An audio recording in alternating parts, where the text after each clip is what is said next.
What I've come to understand is either called seabed or seafloor minerals, depending on, I think, where in the world you live. We have a panel today consisting of people on both the environmental side and the business side in both construction and, we'll see, maybe operating these exploration licenses. In a few years' time, please welcome on stage Anette Mathisen, Tvedt from Adepth Minerals. We also have Guido Wandenbos from National Oil Well Warco Marine and Construction, Graham Talbot in Wetstone, and Jens Laugesen in the Norske Veritas. Thank you. Thank you. Thank you. Yeah, and I have to say we're supposed to have Eirik Melle from Danske Bank here as well, but his kids gave him something from kindergarten that prohibited him from coming. So our thoughts go with him. Let's start by describing a little bit your roles in this value chain. Anette, maybe start with you, because people in Norway, a lot of people who've been following this space, have seen you around on conferences as one of the familiar faces that are looking into exploring and operating these licenses. Yeah, you're already answering the question. So we're here to apply for licenses in the first concession round, and we're going to explore and then see how we will develop these deposits further on in the value chain. So you are the mining company? Yeah. In a way. In a way, yeah. Mm. And Guido, talk about National Oil Well Warco. Is familiar to many of us from the oil and gas industry. Correct.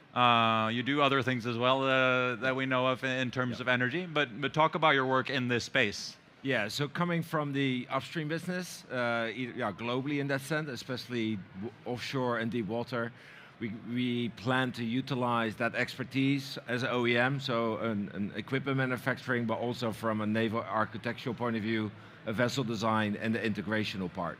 So it's not a one-on-one copy-paste. It's looking at the space, speaking to the future concession holders and the market and the dynamics to fine-tune what's needed, required in order to deliver a complete system in that sense. So we can expect you to sort of take the same role as you do for your oil company clients in the oil and gas space, yeah? Correct. And Graham, I appreciated the description of Wetstone developing, incubating, and investing in license holding operators. Is the core of your mandate. Talk about what is Wetstone?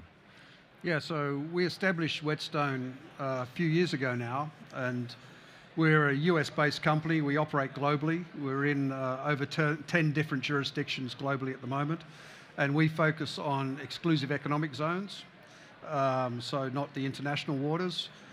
And the bits of the process that we're primarily focused on is the front end around regulation and licensing through to extraction, and then trading at the other end. But of course, we have to make sure that bit in the middle works as well. So it takes a village. It takes a village. To finish off, Jens, Veritas, as it's commonly known in Norway, big company in risk assessment, classification, advisory. What made DNV take an interest in this space? I think it's quite an ideal area to work for DNV because it covers everything that we do, both the environmental, which I do, and the maritime, and other technical issues, and so it fits perfectly. My role has been that I have been the environmental specialist, and I've been helping both the Norwegian authorities and also international authorities with developing guidelines, etc., and giving all sorts of environmental advisory.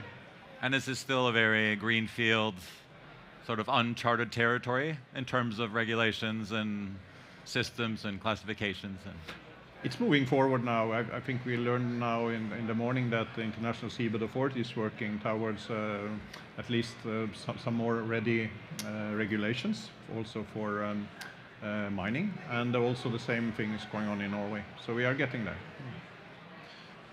Graham, talk about, because obviously in Norway this is an ongoing discussion about what resources could be out there. The Norwegian Directorate for the offshore is quite excited.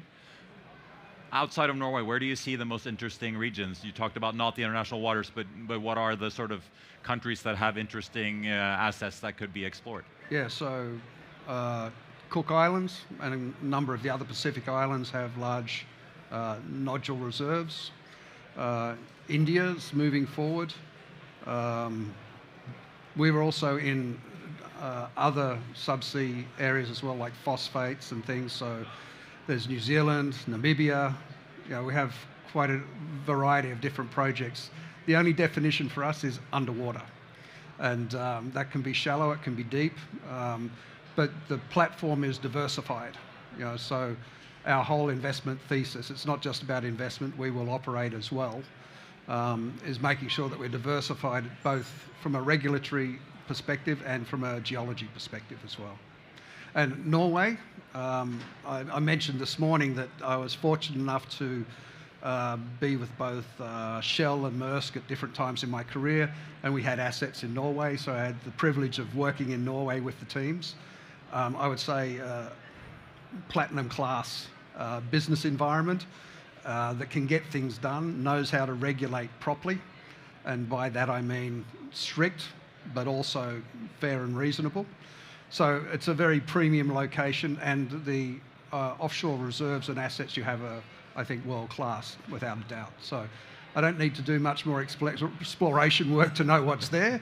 It's just what's the ecosystem and how do you partner up and make it happen. Shipping has been branching out. We have an LNG part of the conference, seabed minerals. Do you guys feel like you're sort of the new exciting kid in class, or the sort of odd gang on the side doing this little side business that everyone else looks at like, what are these guys up to? This is the most important thing that is happening here, like looking at the minerals we need. It's the building block for everything we're doing here. Minerals you need in everything, and we see that the geopolitical situation is getting more tense. So you are the new and cool kid in class then? Yes. Yeah. The very cool kid that is definitely needed. I think we're migrating from one to the other. And as we've seen, it takes more than a pile of cash to make batteries. I mean, a lot of politicians obviously talk about reshoring a lot of these things. They've tried in Sweden. A lot of billions went into Northvolt. They haven't been successful. Talk about sort of the government attention you're getting, Guido. Are a lot of countries sort of wanting you to go into this space and branch out into this, or is it more business?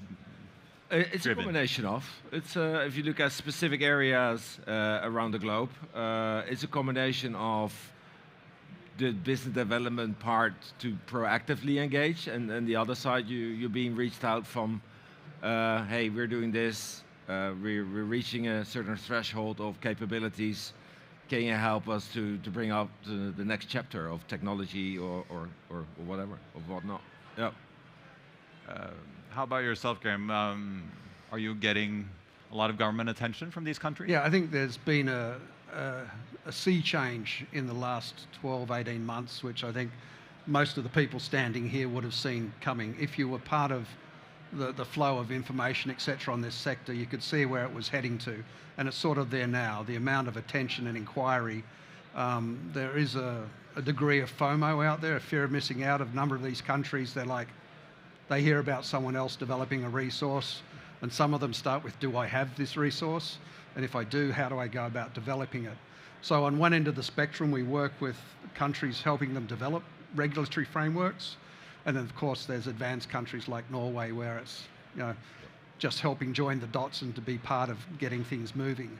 I think the whole business that we're in, if you look at it end to end, each component we know works and has been tested and proven over decades.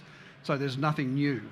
The trick is taking every one of those elements and de-risking them to an acceptable level and joining them together. And I think to a degree, I've talked with all of my colleagues here before, that in a way is how I think about what we're doing at the moment, which is really just solidifying the whole value chain and pulling it together.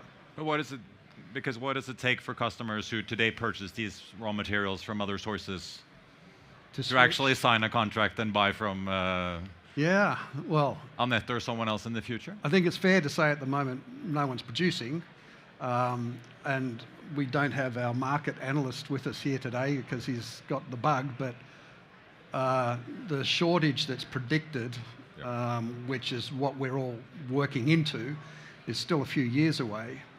And even if you look at the impact of substitution, or recycling, there's still a massive shortage of a number of these critical minerals that's coming. And of course, these projects don't happen overnight. So there is a degree of you've got to start before all of the market signals are in place to make sure you're there at the time. And that's the uncertainty of what we're building into. And also the Deepsea mineral approach is not to replace terrestrial or onshore mining. It's an add-on to the recycling part and the onshore part, because the future demand will increase, and we all know indeed the battery side, but also the computer energy side, and the availability, especially if you look at NATO countries these days. And I think you mentioned that earlier. You probably can tell more about that. But in terms of following up on that, so the minerals, like the metals that we need for clean energy solutions or daily lives, and defense and everything, we're actually, according to Carnegie report from Washington, we're actually worst positioned. NATO countries and Western countries are worse positioned than we were before Second World War. So of course we need to ensure that we can continue that development that we're on now. And if someone shuts their border for a metal, then we're screwed. Becomes difficult. Is that a Norwegian term? Sorry. It comes more challenging. We're a little more laid back here, anyway, so it's fine. Australians aren't. But obviously, exploration on that isn't going to start this year in Norway. But do you have an idea either who or how you'll be able to, or who will buy, or how you'll be able to sell the product if you get going? Is that sort of clear already? No, it's not. It's not a clear red carpet towards the end, of course. But we need to get the first licensing round going so that we actually have something to start to sell. I can, of course, give promises that I know it's large deposits out there, but I need to actually have a pathway of getting in. But are there stock exchanges, market mechanisms to move the volumes? Yes. Yeah. I mean, there's a mining industry already, right? With the terrestrial. It is. No, I think the honest answer is that these things are complicated. That's why we're doing it. And on the market side, you're sort of working on a big, almost generational shift in how you do things. And you've got to do it gradually, and you have to do it utilizing the existing resources that are there. So I think who are the customers? Probably very much the same customers that are out there today. The challenge comes not so much around, as Guido say, we're working with terrestrial mining as well. But if I rewind, I can say why I got into this. It's about finding a better way to facilitate the energy transition. Because the energy transition requires a lot of these minerals, and so it was very much driven out of finding a much more sustainable way of getting these minerals to the end user. So that's the big story. Now it's got more complicated because it's become geopolitical as well. So people want to diversify supply chains, and yes, there's more demand for defense because everyone's spending more money on defense. With AI, you've got a massive increase in computing power, which needs all these minerals as well. And you have batteries and storage, so everything just keeps building in terms of the demand, but there's no change in the supply curve yet. And actually the supply is diminishing because a lot of the easy resources have already been discovered onshore. And so the new incremental mines have got lower grade, and they're in areas where they don't want to be. They're in rainforests, and there's people living there, and it's just like oil and gas. When it got too difficult onshore, we went offshore. It's very much the same. Yeah. And we have to keep in mind as well, and you don't hear that much about it, that we do live, especially in Europe, probably in the first world bubble, but there's other areas where third world countries, like in Africa and Asia, will demand an energy security, move out of the poverty, which has an escalation on supply, on goods and mobile and computers and whatnot. So that has an even not mentioned additional curve requirement as well on top of that. Jens, I don't know if you've seen it, but the UK comedian John Oliver on HBO in the US has a show where he spotlights different topics or challenges in society with a humoristic look. And he had about a 15-20 minute piece on this industry where he had a field day with all the different aspects of it. There is opposition. Can you talk about sort of what we know thus far about the environmental impact? Is it about the same as regular mining, and that it's just sort of more out of the way given that it's under the ocean? No. Or can it be sort of have less impact? It is quite different because here we go deep into the sea. And the interesting thing is that deep sea mining, in fact, is the first activity that goes so deep. So at the same time as you do this, you find a lot of new things. And that is also, of course, then where the criticism comes, because then he said, oh, you didn't map this and that, you don't have the overview. No, we're into a new area. We are mapping and we are finding out those things. So there is quite a difference there. I mean, what's going on land is quite well known. A lot of people like to compare also the seabed mining with land mining, but it's not that easy either, because it depends on the scale and how we're working, etc. But the seabed mining definitely also has its advantages, especially now when we see that some of the resources on land are getting quite scarce. So it's an interesting complement, I think, at least. But is there a sort of a PR or NIMBY aspect to this, not in my backyard, like we're seeing in the wind industry, where a lot of the offshore wind enthusiasts will say, well, it's sort of out of the ocean, you don't have to have it in your backyard, even though President Trump doesn't like looking at these offshore windmills from his golf course. That seems to be an argument, right? The things offshore, out of the way, we don't see them, it's easier to get through. I haven't seen any countries exactly saying that, but of course some countries are very cautious and want a moratorium. And then other countries, like Cook Island, for example, that would be a very important income for them, of course, if this could be starting. So they are instead pushing it forward. But I have not seen this, not in my backyard, because my backyard is not so very clear. We're somewhere out there in the sea, so it's not so obvious probably as land mining. It's more as an example, abstract. So in the Cook Islands, you get a 5-year exploration permit. At least 3 years of that is environmental monitoring to establish the baseline. And really that 5 years of what we call exploration is we sort of know what's there. It's not a matter of let's go find the ore, we know it's there.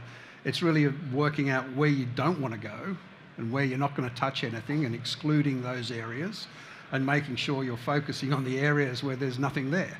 And like, I'm no geologist, but at 5,000 meters, I've watched a lot of hours of video. There's not any coral and there's very few fish. I saw a drinking straw, which fascinated me, how it got down to 5,500 meters. And that was the only non-nodule that I saw in 3 hours of film.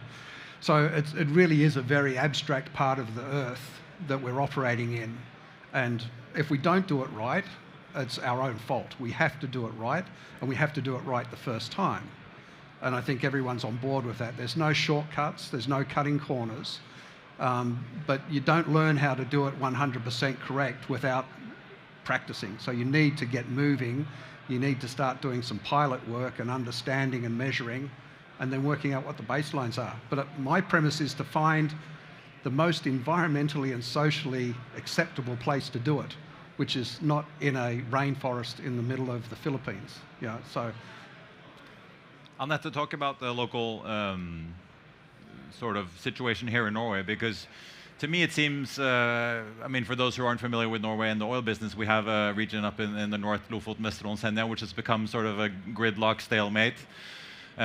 Which doesn't seem to get open for petroleum, because on both sides of the spectrum there are parties that don't want it, and they manage to negotiate the big parties into not opening it for oil and gas exploration every time.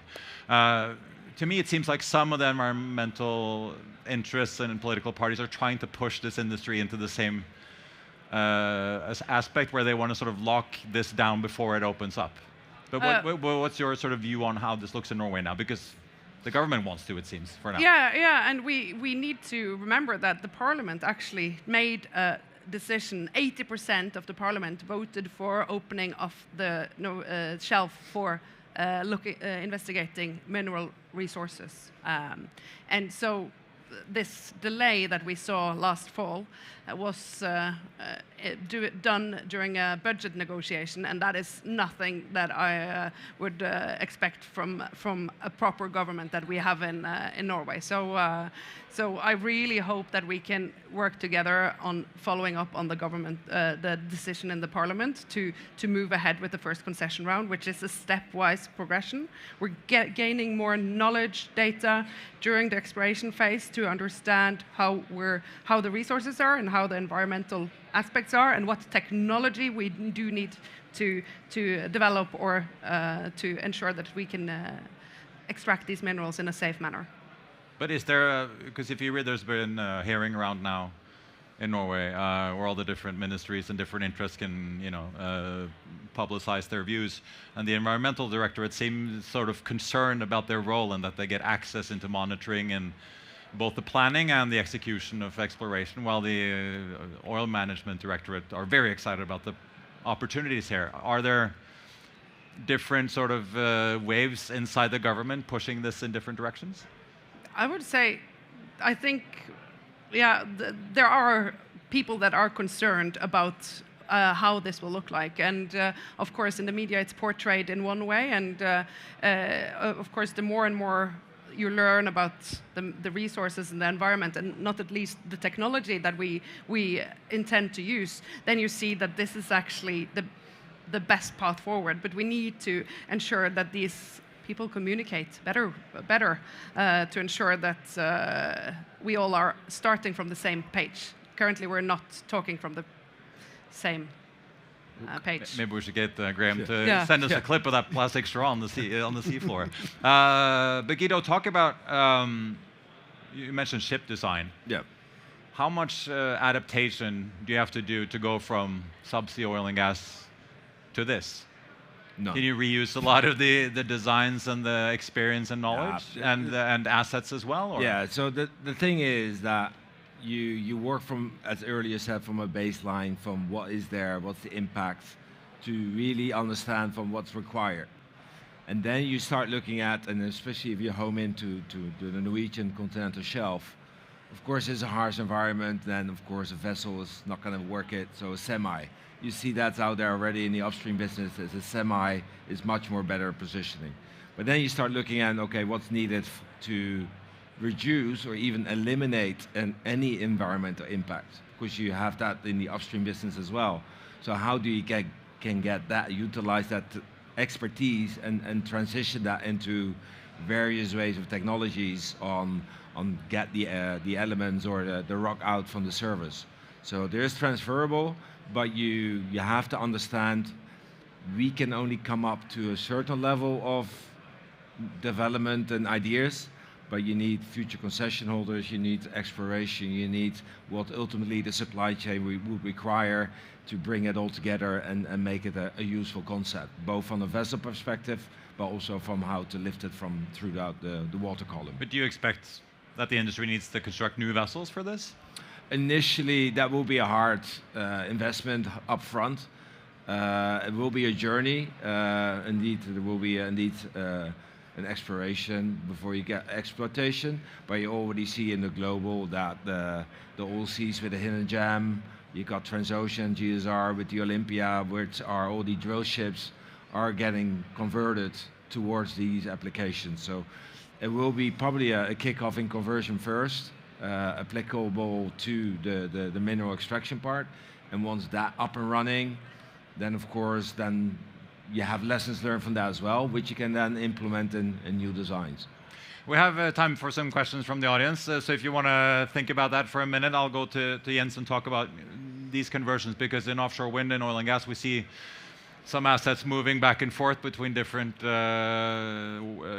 jobs, and sort of, at least in offshore wind ships can go back to oil and gas. In DNV, what do you see happening here with the equipment that needs to go in and the vessels? I see a quite important development, because I think there has been rightly a lot of focus on environment, and I think the first equipment we saw from like Nautilus was not thinking a lot about that. And now what I see, all developers are working very hard to reduce all the impact as much as they can from a technical point of view, and that's of course where we want to come. I mean, the deep sea minerals or the deep sea mining, it's never a zero impact activity, of course, but it's an activity where you have to have as low impact as possible, and that I see coming now. And there's a lot of discussion about if does even all the equipment have to stand on the seabed, etc., etc. And I like, in fact, the development along what's going on now on the technical part. Do you think we'll see, given that the resources exist in so many different countries of different characteristics, that we'll see, like in oil and gas, also the big companies sort of setting the standards of how to operate? I mean, when you see Exxon moving into area like Guyana, they bring a lot of expertise and standards and sort of almost regulations by themselves. Yeah. Will that happen in this industry as well, you think, or? I think so, because what you often see when something new comes, you first see the smaller companies coming, and then take one example, the large land mining companies, where what is Rio Tinto doing at the moment? They're watching what's going on, and I'm sure when the time is right, that they will have the money and the interest to do something if there's some money in this. We will see them coming, for example. Graham, do you see the sort of big Rio Tintos of the world entering the space? I think eventually the larger terrestrial miners will look at it. I think their view at the moment is pretty much we're like junior explorers. You go do the hard work, you prove it all up, you de-risk it, you get it working, and then I'm going to give you a great big fat check to buy into it. So rather than them incubating and building it themselves. So that, and just on the earlier comment, I think, as I said in the beginning, I think everything that we need to have to do this in a decent way exists. But this is a new industry, so it will start up using existing assets, recycling hardware from oil and gas, and sharing refining capacity with other facilities, etc. But ultimately, and I think this is something that Jens referred to, there's people also looking at the future with a blank sheet of paper saying, what could this look like, with fully autonomous swarms of collectors, and how you bring all of that technology to bear. There's a lot of defense-related technology we're working on at the moment, moving across into commercial aspects that can game change how you do a lot of this. So the tech side of this industry is fantastic and very exciting. But I think the startup is going to be pretty analog, to get things moving, apart from what Guido's working on, of course, which is great. State of the art. State of the art. But then over time, I think there's a lot of room for ongoing improvement with the application of technology. Do we have any questions from the audience? We have one here. I don't know if we have a microphone or... Yeah. Just go ahead. I can repeat your question if you...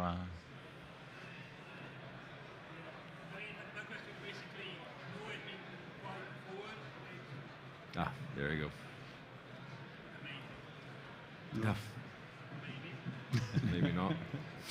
Maybe not. Okay. Just try. Whatever, we'll try. Norway has been quite front leading the Deepsea mineral exploration. They've paused it now. Oh, hello. Nice. They've paused it currently, I think, late last year because of concerns for the environment. Do you have any prediction on when you think Norway would approve such further making this more concrete in terms of extractor minerals, and also the concerns on the environment? We touched upon it briefly, but can you go into more details of what's being done to balance the problems that could arise from deep sea mining? Anette, maybe start with you, and we'll go to Jens about the sort of time frame in Norway. Okay, so he'll answer the time frame. I was ready to do that. No, so in terms of you can do time frame as well. Yeah. In terms of time frame, this morning we heard from the energy department in Norway, and they are ready to initiate the first licensing round. But of course, they need go from the government, and it was delayed until 2026. That was. The negotiation done in the budget negotiations, and of course, but things may change after the election this fall. So in terms of timeline, we expect first licensing round in 26 as of now. And like we say, shovel in the ground is then 27 maybe, or? So exploration will occur in the year after, years after, and then we foresee that the first minerals on deck can potentially be in early 30s. Jens, what do you think about the time frame here? License in 26 and shovel in the ground 27, 28? Yeah, 2030 I say then, but yeah. But there are a lot of numbers here, so we can all speculate a little bit. What it has to do with the time frame, especially for environment, there are now regulations out for hearing, at least for exploration in Norway. And the important hearing answers is maybe especially from the Norwegian EPA. And they say it has to be more detailed, which I agree with them, because at the moment it's quite general. It says you have to take, of course, care of the environment, you have to report this and that, and what is needed is a further step where it should be said exactly what is needed, what you should do. Also to be fair to the companies, so not one has to do 10 times more than the other. So that would be the next step, and that I think will be also developed now, more detailed guidelines in the next years. But that's what I see from the hearings, that I cannot see that will not be taken into account. Yeah. And you have to keep in mind that you need your license to operate.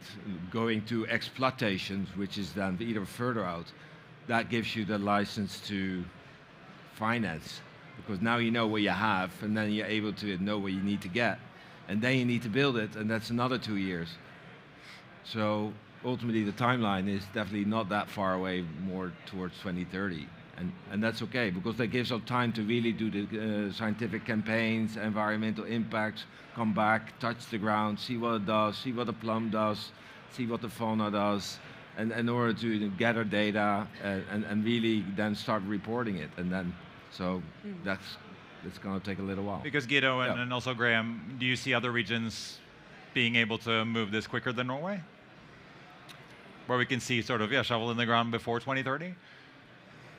Marginally, but not a lot. I mean, some places issued exploration licenses nearly 5 years ago. Yep. So people are quite a long way in some jurisdictions into the environmental impact assessment work. Like I said, that's generally 3 years worth of monitoring and measuring to set the baselines for your environmental impact assessment. So some countries are definitely further ahead in doing that. And then the final piece of that puzzle is the economics. So you do the resource assessment, you do the environmental assessment, you do your economic case, and then that's what you need to submit to be able to get your exploitation license or extraction license. Yeah.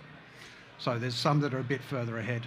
Yeah, and then you still need to do your pilot, because you still need to know whatever you design and build works. So you still have your system integration test. Need studies. Yeah, so the studies. So then once that's proved, then you can build stuff. So then you still end up with 29, 30 in the various regions. Sorry. Any other questions? Yeah? Hello. Oh, yeah, one. Maybe also a question on the environment aspect. I mean, one of the main concerns is there's limited knowledge on the possible environmental consequences of deep sea mining. Many countries stay away because we don't know what is going to happen. From you, Jens, from DNV, what kind of data or research, if you do, you base your risk assessment on, or that's basically the question. Yeah, the two answers to that. I mean, they're continuously ongoing a lot of large research projects, especially now in Europe. Mining Impact 3 will start, for example, with all the leading universities in Europe who will look into the impact. But just as well important, if you're now going to start in a certain area, you of course have to do a full investigation also before you can start any exploitation, and also what is needed for exploration. So it's two parts. These will follow each other, I think. So we are, of course, doing a lot of research now on the impact, but you also have to go into your special area and find out what's going on there. And if I may follow up, what is the current state of knowledge on this?